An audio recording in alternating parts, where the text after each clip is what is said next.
Election লেনের সামনে আমরা অবস্থান করব, শান্তিপূর্ণভাবে করব। রাজ্যের প্রশাসনের সাহায্য চাই। কালকে রাত 9টার সময় এই মঞ্চ যখন বানানো হচ্ছিল তখন কলকাতা পুলিশের লোকজন এসে এই মঞ্চ ভেঙে দেয়। আমরা রাতে প্রথমে সিদ্ধান্ত নিই যে আমাদের হেস্টিংস কার্যালয়ের সামনে করব। সকালে জানতে পারি সেখানেও পারমিশন হবে না। তখন এক প্রকার জোর করে আমরা আজকে দাঁড়িয়ে থেকে এখানে মঞ্চ বানিয়ে এইখানে অবস্থান করছি, এখানে ধর্ণা দিচ্ছি। আমরা দাঁড়িয়ে থাকতে মঞ্চ বানিয়েছি। মমতা বন্দ্যোপাধ্যায় জেনে রাখুন, নির্বাচনে জিতেছেন মানে মানুষের মাথা কিনে নেননি। বিজেপি কর্মীদের খুন করার অধিকার নেই। আমরা তো 3 জন বিধায়ক ছিলাম। দিলীপ দার নেতৃত্বে গত বিধানসভায় 3 জন বিধায়ক গেছিলেন। আজকে 77 জন বিধায়ক হয়েছে। যদি 3 জন বিধায়ক সারা বাংলায় ঝড় তুলতে পারে, তাহলে 77 জন বিধায়কের সম্মিলিত আওয়াজ কোথায় গিয়ে দাঁড়াবে? মুখ্যমন্ত্রী বধির যদি না হন তাহলে নিশ্চয়ই বুঝতে পারবেন। তার জন্য বন্ধুগণ, আমি বিস্তারিত বক্তব্য রাখবো না। আমি আমাদের পার্টির নেতা, পশ্চিমবঙ্গ সরকারের প্রাক্তন মন্ত্রী মাননীয় রাজীব ব্যানার্জিকে বলবো অল্প কথা 2-4টি কথা বলতে, কারণ আমাদের ধর্ণার কার্যক্রম অল্প সময় চলবে। বেশ কিছুক্ষণ জায়গায় আন্দোলন চলছে। মাননীয় রাজীবকে বলবো, তারপরে বাকি হবে।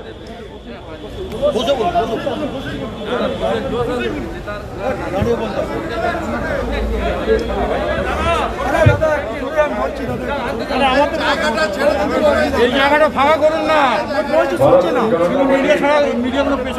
সম্মানীয় সভাপতি শ্রী দিলীপ ঘোষ মহাশয়ের নেতৃত্বে আজকে এখানে এই ধর্ণা মঞ্চে উপস্থিত আছেন আমার সম্মানীয় সাংসদগণ, বিধায়কগণ, বিশিষ্ট নেতৃবৃন্দ, ভারতীয় জনতা পার্টির কর্মী সমর্থক এবং তার সঙ্গে সঙ্গে যাদের উপরে অত্যাচার হচ্ছে বাংলা জুড়ে, সেই রকম কিছু নিপীড়িত আর্ত মানুষ যাদের ঘরদোর পুড়ে গেছে, যাদেরকে তাড়িয়ে দেওয়া হয়েছে, তারাও আজকে এখানে এসে উপস্থিত হয়েছে। আমি আপনাদের প্রত্যেককে সম্মান জানিয়ে শুধু এইটুকু বলবো যে একটু আগে যে কথা শান্তনদা বলছিলেন, যে আজকে অবাক লাগছে যে তৃণমূল কংগ্রেসে যে বিক্ষোভ বা একটা যে প্রতিবাদ করা যে ধরন দেখতে পাচ্ছি আমরা, যেন মনে হচ্ছে যে ভারতীয় জনতা পার্টি কর্মীদেরকে বোধহয় বাংলায় তারা আর দেখতে চাইছে না। বিরোধীদের কিভাবে নিকেশ করে দেওয়া যায়, বিরোধী শক্তিকে কিভাবে খতম করে দেওয়া যায়, তার যে চক্রান্ত তৃণমূল কংগ্রেস শুরু করেছে, আমরা ধিক্কার জানাই। আজকে এই অবস্থান থেকে শুধু এইটুকু বলতে চাই যে সংখ্যাগরিষ্ঠতা পাওয়ার পরে যেভাবে আক্রমণ করা হচ্ছে, যেভাবে ঘরদোর জ্বালিয়ে দেওয়া হচ্ছে, ধর্ষণ, খুন, মানে এই জিনিস আমার মনে হয় বাংলার বুকে দীর্ঘদিন বাংলার মানুষরা দেখেনি। যে মানে আমার তো ভাষা নেই, আমার কাছে এত ছবি রয়েছে, আমি জানি না যে হয়তো এখানে বললেও বোধহয় কম বলা হবে। যেভাবে অত্যাচার হচ্ছে, মানে আমি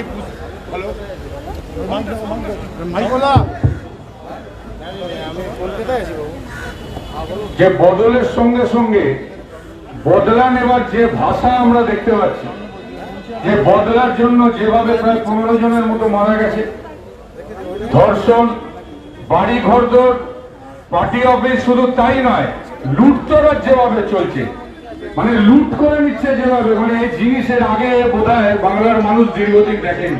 যে বাড়ির পাখাটা পর্যন্ত খুলে নেওয়া হচ্ছে, দোকানপাট লুট করে নেওয়া হচ্ছে, জিনিসপত্র লুট করে নেওয়া হচ্ছে। এ কি? এই বাংলার স্বপ্ন মানুষ দেখেছে?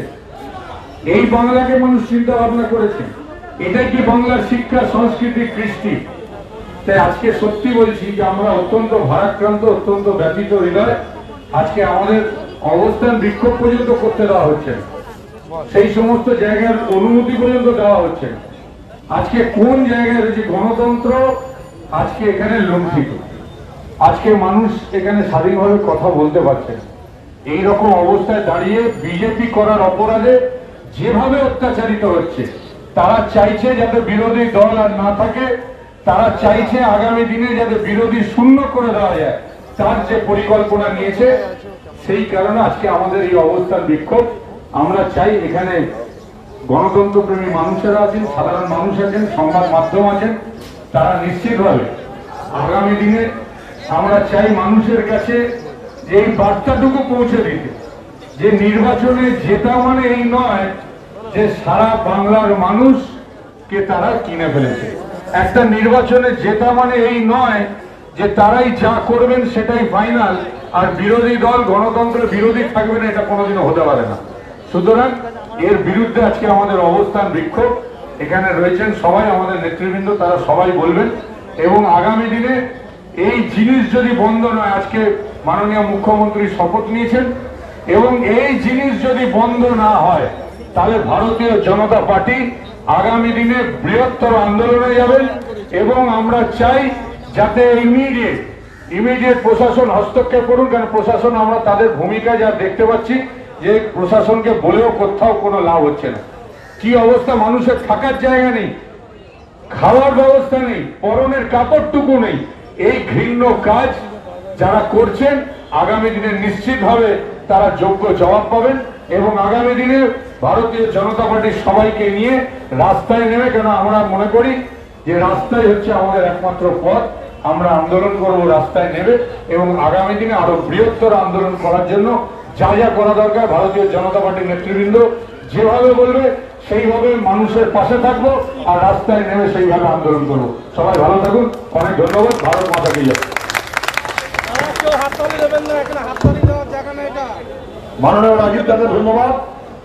এখন আপনাদের সামনে বক্তব্য রাখবেন গত বিধানসভাতেও আমাদের দলনেতা ছিলেন, আর এবার আলিপুরদুয়ারের মাদারিহাট থেকে বিপুল ভোটে নির্বাচিত হয়ে এসছেন আমাদের পার্টির বহু পুরনো কার্যকর্তা মাননীয় শ্রী মনোজ টিগ্গা। মাননীয় মনোজ দাকে 2 মিনিট বলার জন্য অনুরোধ।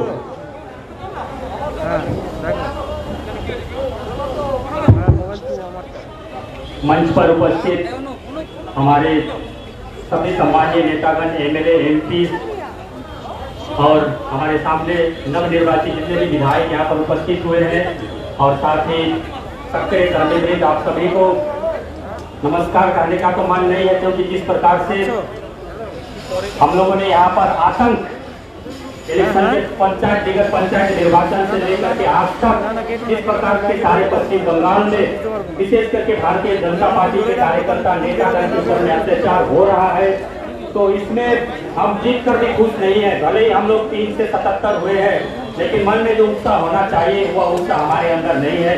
जिस प्रकार से हमारे कर्मियों को घर से लेकर आज अपने राज्य में ही, अपने देश में ही हमारे कर्मियों को आसाम में जाकर के शरणार्थी के रूप में रहना पड़ रहा है, तो इस प्रकार के गणतंत्र में हम कितना लज्जित है कि हमारा कर्मी, आज हमारा पश्चिम बंगाल के लोग आज आसाम में जाकर के राजनीति में बातें हो रहे हैं। इससे सर्वनाश बात और क्या हो सकता है। आज हमारे मुख्यमंत्री ने यहाँ पर शपथ किया है कि हम कानून का पालन करेंगे, हम यहाँ पर जो संविधान है उसको मानेंगे। तो यदि वो संविधान को मानती है, यदि वह कानून को मानते हैं, हम तो चाहते हैं कि हमारे जितने भी कार्यकर्ता आज घर से बेघर हो गए हैं वो कानून का राज्य स्थापित करके उस समस्त कार्यकर्ता को घर में वापस करें। और जो यहाँ पर इलेक्शन के बाद में, चुनाव के बाद में यहाँ पर जो खूनी खेल हो रहा है, घर से बेघर हो रहा है, दुकान से सामान चोरी करके लिया जा रहा है, दुकान को जलाया जा रहा है, घर को जलाया जा रहा है निर्दोष आदमी का, और हमारे कितनी माताएं बहनों का जो निर्दोष है उनको किस तरह से वहाँ पर उनका सम्मान का हानि किया जा रहा है। यह अभी दम जल्द से जल्द बंद होना चाहिए, नहीं तो आने वाला समय हम एकत्रित रूप से सारे पश्चिम बंगाल में इतना बड़ा आंदोलन खड़ा करेंगे कि पूरा पश्चिम बंगाल को हम ठप करने के लिए बाध्य हो जाएंगे। तो इस आज इस धरना मंच के माध्यम से माननीय मुख्यमंत्री को संदेश देना चाहते हैं कि आप जो संविधान का शपथ लिया है, आपने जो कानून रक्षा का शपथ लिया है, उस शपथ का पालन करते हुए अविलंब पश्चिम बंगाल में कानून व्यवस्था का यहाँ पर रक्षा करना होगा। इतना ही कहते हैं अपनी बात को समाप्त करता हूँ। आप सभी को बहुत बहुत धन्यवाद।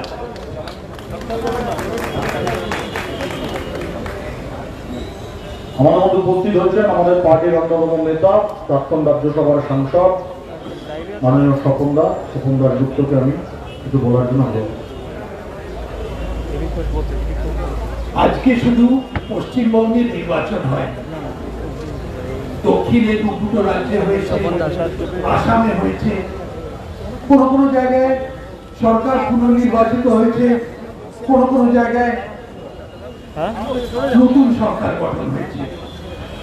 কিন্তু আপনি সেখানে তামিলনাড়ু দেখুন, কেরালা দেখুন, আসাম দেখুন, হার জিত নির্বাচনে হয়, কিন্তু হার জিতের পরে এই ধরনের সন্ত্রাস আর কোন জায়গায় হচ্ছে না। এইটাই কি পশ্চিমবঙ্গের বিশিষ্টতা?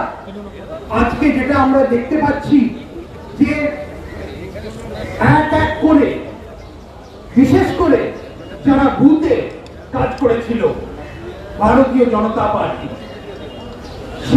কালকে 2 তারিখের দুপুর থেকে যে ধরনের সন্ত্রাস আরম্ভ হয়েছে, সেতে যে কত লোক ঘর ছাড়া হয়েছে, কত লোকের ক্ষতি হয়েছে, সেটা আমরা এখন অনুমান করতে পারছি না। হাজার হাজার লোক আজকে পালিয়ে বেড়াচ্ছে। আর এই পরিস্থিতিতে তৃণমূল এমপিরা বলছে এনারা কি আমরা সব কাল্পনিক, এনারা কি আমরা বানিয়ে কথা বলছি। আপনারা গিয়ে যান, জেলায় জেলায় যান, গিয়ে দেখুন কতগুলো আমরা কি সব ফলস ভিডিও করছি যে গাড়ি জ্বলছে, দোকান জ্বলছে, লোক এখানে উদ্বাস্তু হয়ে হচ্ছে। এটা কি? আর এটাও কি আমরা বলবো না যে বিশেষ করে একটা সম্প্রদায়কে লেলিয়ে দেওয়া হচ্ছে? এটা আমরা বলতে হবে, আজকে খোলাখুলি ভাবেই বলতে হবে যে এটাকে ইচ্ছে করে একটা সাম্প্রদায়িক ক্যারেক্টার দেওয়া হচ্ছে, একটা সম্প্রদায়কে লেলিয়ে দেওয়া হচ্ছে ভারতীয় জনতা পার্টির কার্যকর্তাদের উপরে। এইটা মানুষ সহ্য করবে না। আজকে যদি এটাকে ভারতের পশ্চিমবাংলার হিন্দুদের উপর যদি আক্রমণ করা হয়, সেটা সহ্য করা যাবে না। রাজনৈতিক, আমি আবার বলছি, রাজনৈতিক হার জিত হয়, কিন্তু সেটাকে এই ধরনের একটা পরিস্থিতিতে পরিবর্তন করে দেওয়াটা কিছুভাবেই সহ্য করা যাবে না। আমরা তাই বলছি মুখ্যমন্ত্রীকে, আবেদন করছি প্রশাসনকে, আমরা আবেদন করছি কোর্টকে, আমরা আবেদন করছি কেন্দ্রীয় সরকারকে এবং ভারতবর্ষের সংবিধানের কাছে আমরা আবেদন করছি যে আজকে পশ্চিমবঙ্গে যা হচ্ছে সেটা ইমিডিয়েটলি বন্ধ করা হোক। এটা যদি পশ্চিমবঙ্গের পরবর্তীকালে ভারতবর্ষের সংবিধান মেনে চলতে হয়, তাহলে পশ্চিমবঙ্গে আইন শৃঙ্খলা ফিরে আসতে হবে। তা না হলে যে কি অবস্থা দাঁড়াবে বলা যাচ্ছে না। উত্তরবঙ্গ থেকে অলরেডি খবর আসছে যে বর্ডারের ওপার থেকে লোক এসে হামলা করে দিয়ে যাচ্ছে। তাই আজকে খুব দুঃখের সঙ্গে আমরা এই ধর্নায় বসেছি। কেন এই ধর্নায় বসেছি? শুধু একটা রাজনৈতিক সন্ত্রাসের বিরুদ্ধে না, আজকে আমরা সংবিধানটাকে রক্ষা করার জন্য আমরা আজকে বসেছি, গণতন্ত্রকে রক্ষা করার জন্য আমরা বসেছি। আর সারা ভারতবর্ষের মানুষকে আমরা সচেতন করে দিচ্ছি যে এইটা দেখুন পশ্চিমবঙ্গে আজকে কি হচ্ছে। আর ইনি হতে চান পরবর্তী প্রধানমন্ত্রী। আপনারা সাবধানে থাকবেন।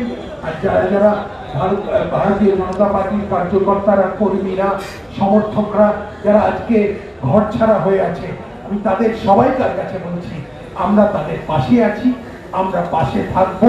আর সামনের দিনে আবার ভারতীয় জনতা পার্টি একদম আপনাদের মতো ভালো, সুস্থ এবং সংগঠিত একটি বিরোধী দল হিসেবে সামনের 5 বছরের কাজ করবে।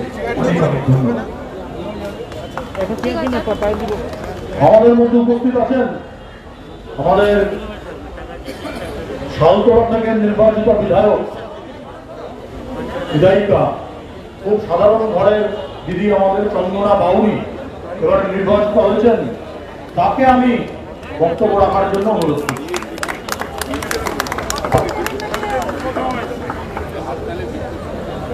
নমস্কার। উপস্থিত আমার কেন্দ্রীয় নেতৃত্ব, রাজ্য নেতৃত্ব এবং জেলা নেতৃত্ব এবং আমার এখানে যারা যেসব ভারতীয় জনতা পার্টির কার্যকর্তারা ঘর থেকে বাইরে আছেন এই অত্যাচারের জন্য, তাদেরকে প্রত্যেককে আমার ভারতীয় জনতা পার্টির পক্ষ থেকে এবং আমার বাঁকুড়া জেলা বিজেপি এবং সাঁওতাল বিধানসভার পক্ষ থেকে এবং আমার নিজের পক্ষ থেকে প্রত্যেককে জানাই ভারতীয় জনতা পার্টির গৈরিক অভিনন্দন এবং সাথে আমি জানাবো আমার প্রণাম। দেখছেন আপনার চারদিকে, দেখছেন যেভাবে মানুষকে ঘর ছাড়া করে দিয়েছে, ঘর ভেঙে চারদিকে যে যে জায়গায় আমাদের জিতা বিধায়ক আছে সেসব জায়গাতে তো বটেই, সারা পশ্চিমবঙ্গ জুড়ে মানুষকে যেভাবে নির্যাতিত করছে, আমাদের মহিলাদের উপর যেভাবে অত্যাচার চালাচ্ছে, আমাদের অনেক মহিলাকে ধর্ষণ করে তাদেরকে খুন করে দেওয়া হয়েছে। আপনারা দেখছেন চারদিকে যেভাবে সন্ত্রাস, এরকম সন্ত্রাস এরকম কোনো রাজ্যে দেখা যায়নি। আমাদের এখানে এই সন্ত্রাস দেখে আমরা খুবই মর্মান্বিত। আমি চাই আমাদের এখানে মুখ্যমন্ত্রী শপথ গ্রহণ করেছেন, ওনাকে অনুরোধ করব উনি যেন আমাদের পুলিশ প্রশাসনকে বলেন যেন আমাদের যেসব কার্যকর্তা, আমাদের যেসব সাধারণ কর্মী, নিরীহ কর্মীরা, যারা নিরীহ মানুষ যারা বাইরে ঘুরে বেড়াচ্ছেন, খেতে পাচ্ছেন না, ঘর পর্যন্ত যেতে পাচ্ছেন না, তাদের ঘরে স্ত্রী, মা, সন্তান, গর্ভবতী যারা আছেন তাদের সাথে দেখা পর্যন্ত করতে পারছেন না। আমার সাঁওতাল বিধানসভাতে অনেক আমার দাদা ভাই বাইরে আছে, আমাকে বারবার ফোন করছে, দিদি দেখুন আমি পুলিশ প্রশাসনকে জানিয়েছি এবং ওনারা গেছেনও, কিন্তু তারপরে ওনারা চলে আসার পরে কিন্তু প্রচুর অত্যাচার চালাচ্ছে।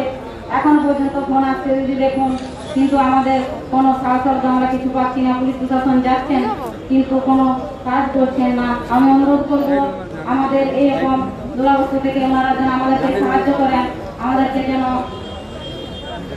সাপোর্ট করেন, আমাদের কর্মীদেরকে যেন আঘাত না করেন, এরকম অনুরোধ আমি কিন্তু পুলিশ প্রশাসনের কাছে থেকে রাখছি। আমি চাই আমার যেসব কর্মীরা ঘর ছাড়া আছে, খেতে পারছে না, টাইম খেতে পারছে না, জামা কাপড় তাদের নেই, তারা এরকম অবস্থায় বাইরে এত রোদ্দুরে ঝড় জল এইসব মাথায় নিয়ে বাইরে বাইরে ঘুরে বেড়াচ্ছে। এরকম মর্মাহিত এরকম দৃশ্য কোথাও কোনো রাজ্যে দেখা যায়নি। এই রাজ্যে দেখুন আগে যেভাবে অত্যাচার চলছিল এখনো সেরকম ভাবে অত্যাচার চালিয়ে যাচ্ছে। অনেক বিধায়ক আমরা জিতে আছি, সেসব জায়গাতে অত্যাচার প্রচুর ভাবে চালিয়ে যাচ্ছে। এরকম অত্যাচার যাতে না হয় মাননীয় মন্ত্রীকে আমি বলবো যেন উনি যেন আমাদেরকে সাপোর্ট করেন, দেখেন যেন, আর আমাদের প্রত্যেক থানাতে উনি যেন বলে দেন আমাদের কার্যকর্তাদেরকে তিনি অবশ্যই যেন উনি দেখার জন্য অনুরোধ করছেন। নমস্কার। ভারত মাতা কি জয়। চন্দ্রনদীকে ধন্যবাদ। আমাদের অত্যন্ত সাধারণ ঘরের আমাদের নেত্রী বাঁকুড়ার শালতোড়া থেকে নির্বাচিত হয়েছে। এখন আপনাদের সামনে বক্তব্য রাখবেন আমাদের বহু পুরনো কার্যকর্তা, কুচবিহার জেলার প্রাক্তন সভাপতি, কুচবিহার দক্ষিণ থেকে আবার নির্বাচিত হয়েছেন মাননীয় শ্রী নিখিল রঞ্জন দে। মাননীয় নিখিল দাকে বলার জন্য আগ্রহ করব।